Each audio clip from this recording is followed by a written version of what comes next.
नमस्कार।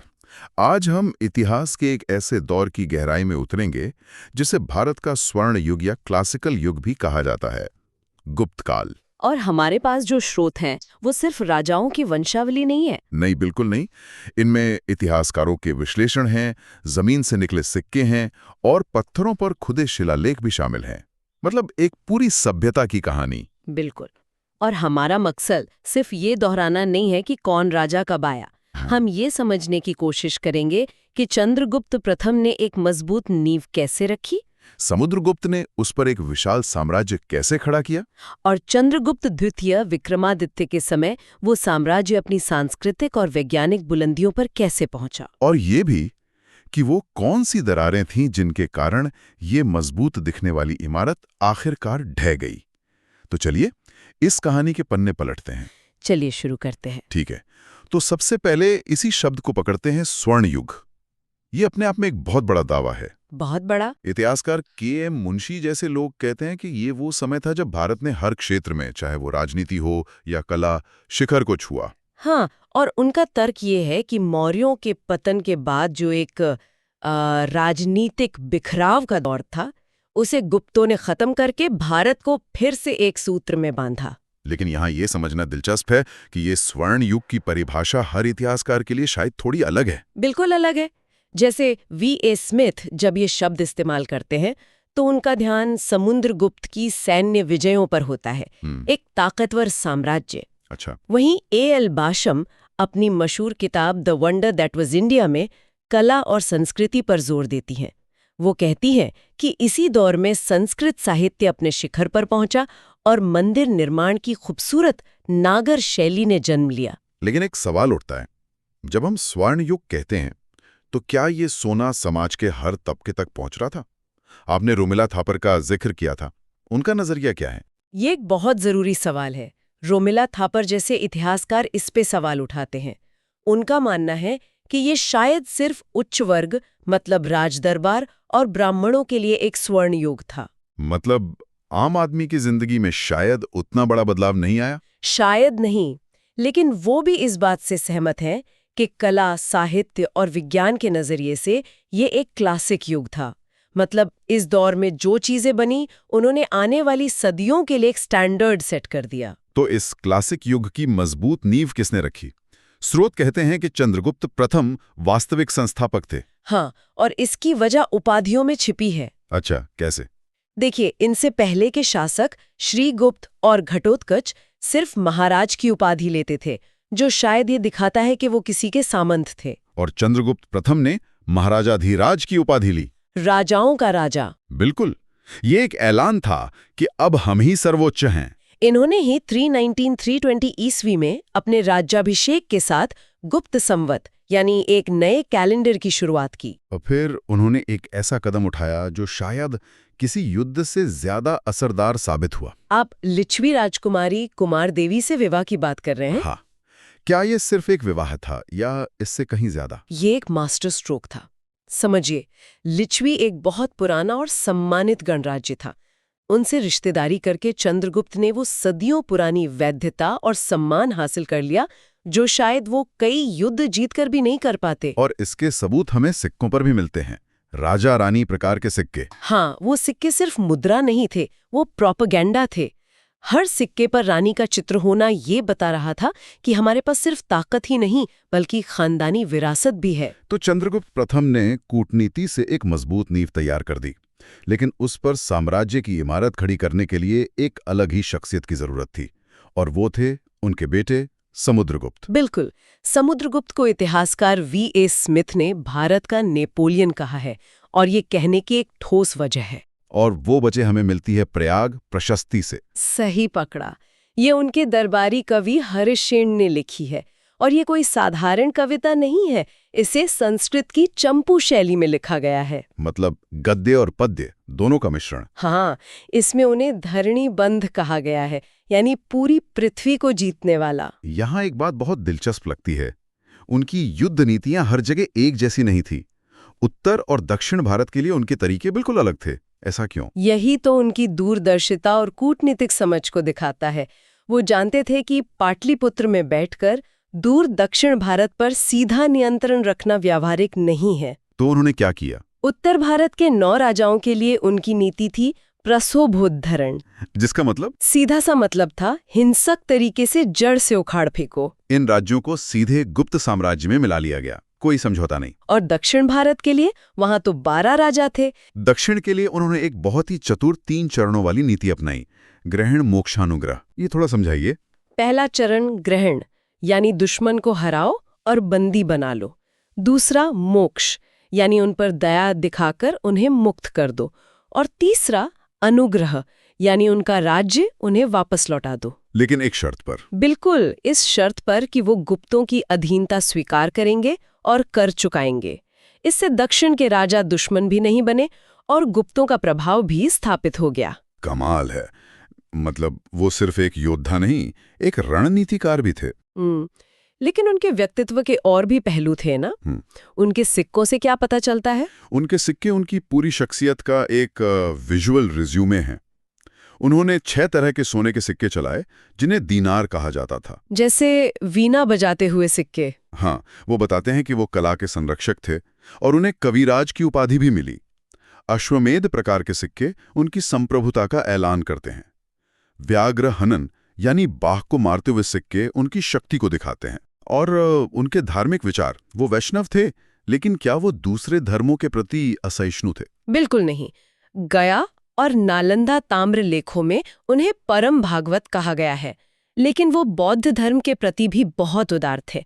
उन्होंने श्रीलंका के राजा मेघवर्मन को बोध गया में एक बौद्ध मठ बनाने की इजाजत दी थी। और बौद्ध विद्वान वसुबंधु को संरक्षण भी दिया। हाँ, ये एक ऐसे शासक की तस्वीर है जो अपनी ताकत और अपनी आस्था को लेकर आश्वस्त है। समुद्रगुप्त के बाद कहानी में एक बहुत ही नाटकीय मोड़ आता है ना? हाँ, विशाखादत्त के नाटक देवी चंद्रगुप्तम से एक कहानी मिलती है जो लगभग फिल्मी लगती है। रामगुप्त के बारे में? बिल्कुल। कहानी ये है कि समुद्रगुप्त का बड़ा बेटा रामगुप्त गद्दी पर बैठा, लेकिन वो एक कमजोर शासक था। और शकों ने हमला कर दिया। हाँ, और रामगुप्त इतना डर गया कि उसने अपनी पत्नी ध्रुवदेवी को शक राजा को सौंपने का फैसला कर लिया, शांति खरीदने के लिए। यहीं पर उसके छोटे भाई चंद्रगुप्त द्वितीय की एंट्री होती है। और क्या शानदार एंट्री होती है। उन्होंने स्त्री का वेश धारण कर शक शिविर में घुसकर शक राजा को मारा, फिर वापस आकर अपने भाई रामगुप्त को भी रास्ते से हटाया, सिंहासन पर बैठे और ध्रुव देवी से विवाह किया। इतिहासकार इस कहानी को कितना सच मानते हैं, क्योंकि स्रोत तो एक नाटक है? ये एक अच्छा सवाल है। कुछ इतिहासकार इसे साहित्यिक कल्पना मानते हैं, लेकिन बाद के कई अभिलेखों में ध्रुव देवी का जिक्र चंद्रगुप्त द्वितीय की पत्नी और अगले राजा की मां के तौर पर मिलता है, और रामगुप्त का जिक्र पूरी तरह गायब हो जाता है। सही। तो लगता है कि इस नाटकीय घटना के पीछे कोई ठोस ऐतिहासिक सच्चाई जरूर रही होगी। और शकों पर यही विजय उनकी सबसे बड़ी पहचान बनी। बिल्कुल। इसी विजय के बाद उन्होंने विक्रमादित्य की महान उपाधि धारण की, मतलब शौर्य का सूर्य। और शकारी भी, शकों का नाश करने वाला। हाँ, और इसी जीत की खुशी में उन्होंने पहली बार गुप्त काल में चांदी के सिक्के चलाए, जिन्हें रूपक कहा जाता था। उन्होंने भी अपने पिता की तरह कूटनीति का खूब इस्तेमाल किया। हाँ, युद्ध और विवाह दोनों का संतुलन बनाए रखा। उन्होंने मध्य भारत में शक्तिशाली नाग वंश की राजकुमारी कुबेर नागा से शादी की और अपनी बेटी प्रभावती गुप्ता का विवाह वाकाटक राजा रुद्रसेन द्वितीय से किया। ये एक बहुत बड़ा कूटनीतिक कदम था। बाद में जब रुद्रसेन की मृत्यु हो गई तो प्रभावती ने अपने बेटों की संरक्षक के तौर पर राज किया और परोक्ष रूप से वो पूरा वाकाटक राज्य चंद्रगुप्त के प्रभाव में आ गया। और इसी गठबंधन ने शकों को खत्म करने में मदद की, निर्णायक भूमिका निभाई। इन्हीं के समय में चीनी यात्री फायान भारत आया था। उसके लेखों से उस समय के समाज के बारे में क्या पता चलता है? क्या वाकई सब कुछ स्वर्ण जैसा था? फाहियान के लेख एक दिलचस्प तस्वीर पेश करते हैं। वो लिखता है कि मध्य देश यानी गंगा घाटी का इलाका बहुत समृद्ध और शांत था। अपराध इतने कम थे कि लोग अपने घरों में ताले तक नहीं लगाते थे। ये तो बहुत बड़ी बात है। लेकिन वो ये भी बताता है कि चांडालों को शहर के बाहर रहना पड़ता था और शहर में घुसते समय आवाज करके अपने आने की सूचना देनी होती थी, ताकि उच्च जाति के लोग अपवित्र होने से बच जाएं। हाँ, तो समृद्धि थी, शांति थी, लेकिन सामाजिक भेदभाव भी गहरा था। और बेशक हम इनके दरबार के 9 रत्नों को नहीं भूल सकते। बिल्कुल। उज्जैनी में उनका दूसरा दरबार साहित्य और विज्ञान का केंद्र बन गया था। कालिदास, वराहमिहिर, धन्वंतरी जैसे विद्वान सब इसी दौर की देन है। और दिल्ली के मेहरौली में कुतुब मीनार के पास खड़ा वो लौह स्तंभ, हाँ, उस पर चंद्र नाम के एक राजा की विजयों का जिक्र है, जिसकी पहचान चंद्रगुप्त द्वितीय से ही की जाती है। सोचिए, 1600 साल से ज्यादा हो गए, वो स्तंभ आज भी खुले में खड़ा है और उस पर जंग नहीं लगी है। उस समय के धातु विज्ञान का एक जीता जागता चमत्कार। और इस युग की उपलब्धियों का एक शानदार प्रतीक भी। एक साम्राज्य अपने शिखर पर है, लेकिन इतिहास का नियम है कि जो ऊपर जाता है वो नीचे भी आता है। विक्रमादित्य के बाद क्या हुआ? उनके बाद उनके बेटे कुमारगुप्त प्रथम का शासन आया, लगभग 40 साल तक। और ये मोटे तौर पर शांति और समृद्धि का काल था। गुप्त साम्राज्य में सबसे ज्यादा अभिलेख उन्हीं के मिलते हैं ना, करीब 18। हाँ, लेकिन उनका सबसे बड़ा और स्थायी योगदान था नालंदा विश्वविद्यालय की स्थापना। उस दौर का सबसे बड़ा शिक्षण केंद्र। बिल्कुल, जहां दुनिया भर से छात्र पढ़ने आते थे। लेकिन इस शांति के बाद एक बड़ा तूफान आने वाला था। हाँ, कुमारगुप्त के शासन के आखिरी दिनों में ही हूणों के बर्बर आक्रमण का खतरा मंडराने लगा था। और ये खतरा हकीकत बना गुप्त वंश के अंतिम महान शासक स्कंदगुप्त के समय। बिल्कुल, स्कंदगुप्त की सबसे बड़ी उपलब्धि यही थी कि उन्होंने हूणों के पहले बड़े हमले को बुरी तरह नाकाम किया। इसका जिक्र गाजीपुर के पास मिले भीतरी स्तंभ लेख में बड़े गर्व से किया गया है। उन्होंने सिर्फ साम्राज्य को ही नहीं बचाया, बल्कि लोक कल्याण के काम भी किए। सुदर्शन झील की कहानी क्या है? सुदर्शन झील का इतिहास बहुत पुराना है। इसे मौर्यों ने बनवाया था। स्कंदगुप्त के समय भारी बारिश से इसका बांध टूट गया। अच्छा। तो जूनागढ़ अभिलेख से पता चलता है कि उन्होंने अपने निजी कोष से पैसा खर्च करके इसकी मरम्मत करवाई।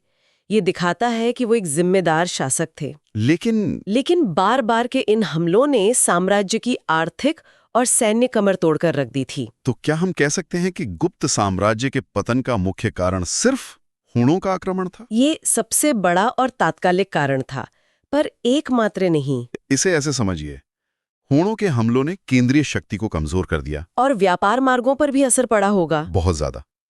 उत्तर पश्चिम के जरूरी व्यापार मार्ग, खासकर जो रोमन साम्राज्य तक जाते थे, वो तबाह हो गए। इससे साम्राज्य की आमदनी पर भारी असर पड़ा। इसका कोई सीधा सबूत है? बाद के गुप्त शासकों के सिक्कों में सोने की शुद्धता लगातार कम होती जाती है। ये एक कह सकते हैं दिवालिया होती सरकार का संकेत था। और आंतरिक तौर पर भी कुछ समस्याएं थी। बिल्कुल, जब केंद्र की पकड़ कमजोर हुई तो मालवा के यशोधर्मन जैसे शक्तिशाली प्रांतीय गवर्नर और सामंत खुद को स्वतंत्र घोषित करने लगे। मतलब साम्राज्य अंदर से टूटने लगा। हाँ, और अंततः लगभग 550 ईस्वी तक विष्णुगुप्त नाम के अंतिम शासक के साथ इस महान वंश का अंत हो गया। तो हमने देखा कि कैसे चंद्रगुप्त प्रथम की कूटनीति से एक नींव रखी गई, समुद्रगुप्त की तलवार ने उस पर एक साम्राज्य बनाया, और चंद्रगुप्त द्वितीय विक्रमादित्य के संरक्षण में वो कला और विज्ञान के शिखर पर पहुंचा। और फिर स्कंदगुप्त के वीरतापूर्ण प्रयासों के बावजूद लगातार बाहरी हमलों और आंतरिक कमजोरियों के इस दोहरे दबाव ने उस स्वर्ण युग पर पर्दा डाल दिया। जाते जाते एक विचार छोड़ जाते हैं, क्या एक साम्राज्य का राजनीतिक अंत उसकी विरासत का भी अंत होता है? नहीं। गुप्त काल ने जो स्टैंडर्ड सेट किए, कालिदास का साहित्य, आर्यभट्ट का विज्ञान, नागर शैली की वास्तुकला, वो सब उनके जाने के बाद भी जिंदा रहे, एक मॉडल के तौर पर।